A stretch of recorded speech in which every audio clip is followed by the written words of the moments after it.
Hey guys, so I'm going to start a little series here about kind of like budgeting and saving money, because this is something that I really need to work on. Now it's 2017, we all have budgets, life is expensive, these are things that we already know. But I don't know if you guys saw in the caption, it says, I asked, do you have a budget? Most people will say yes, they'll answer, yes, I have a budget. But I need to ask you guys, like, do you really have a budget? Because I say I'm on a budget all the time, but realistically, I don't have an itemized budget. I have a budget in my head, and that doesn't work. Having a budget in your head is not the way to go about this. So I've been doing a lot of research on it, just because it's something that I really need to work on, especially because, you know, I have a teenager, and teenagers are wicked expensive. So I found this really cool app. It's called Home Budget, and it allows you to put in your expenses, put in your bills, your income, and when you're putting in your expenses, it itemizes everything. So an itemized budget is obviously like the way to go, because you can have categories, like main categories, like your rent or your mortgage, your utilities, your car, your groceries, your food, like everything else. And then within those main categories, you can have subcategories, like, you know, you can have like a personal category along with like yourself, your kids, anything else that you might need. So that was super cool, and I've been using that for the past couple weeks, and it's really been helping me. And I've actually even saved like a little bit of money because I'm trying to stick within that budget.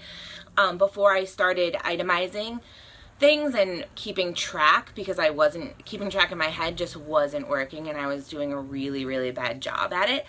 I didn't really have any savings ever. I, you know, was living paycheck to paycheck and sometimes just scraping by. And I don't want to live like that anymore. You know, there's things that I want to do, like, you know, look at these bags behind me right here. Like, these are back to school supplies.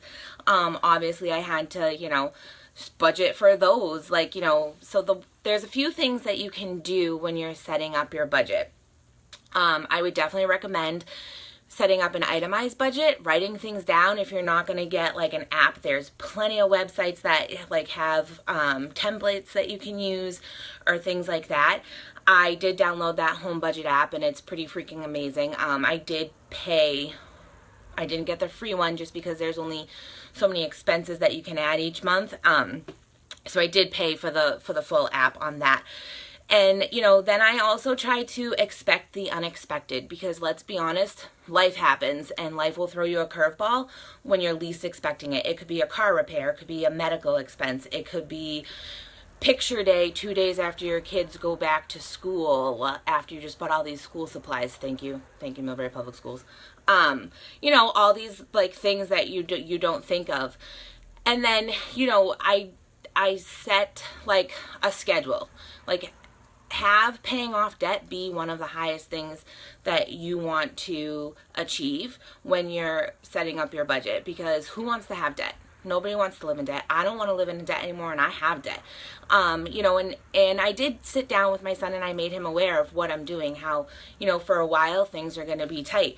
And I'll be honest, I've only been doing it for a couple weeks, and there's been errors made. I've made errors. Like 1 week I didn't think that I was going to spend as much money on food as I did. And it happens. Like, you know, so the first couple months it's kind of going to be trial and error. You got to play with it a little bit, but you figure it out. I'm going to write up a blog with some more tips on budgeting made easy. So hopefully they'll be useful to you guys. Definitely make sure you check those out, because it's kind of what I've been doing, and it's made it super easy. Like, having a budget sounds scary, and you might feel a little, what's a good word for it? Restricted in the beginning, because you can't just spend like you're used to spending, anymore. But it's just, think of the long-term success that you're going to have when you're paying off your debt, you're saving money, you're going to have money to do the fun things that you want to do. It's going to be worth it when you're like, wow, I really wanted to buy those $75 pairs of shoes, but I don't really need them, so I'm not going to do that right now. So it's not a bad thing. So make sure you guys check out my blog later on tonight when I share that with you. And hopefully you guys are having a good night, and I'll see you later.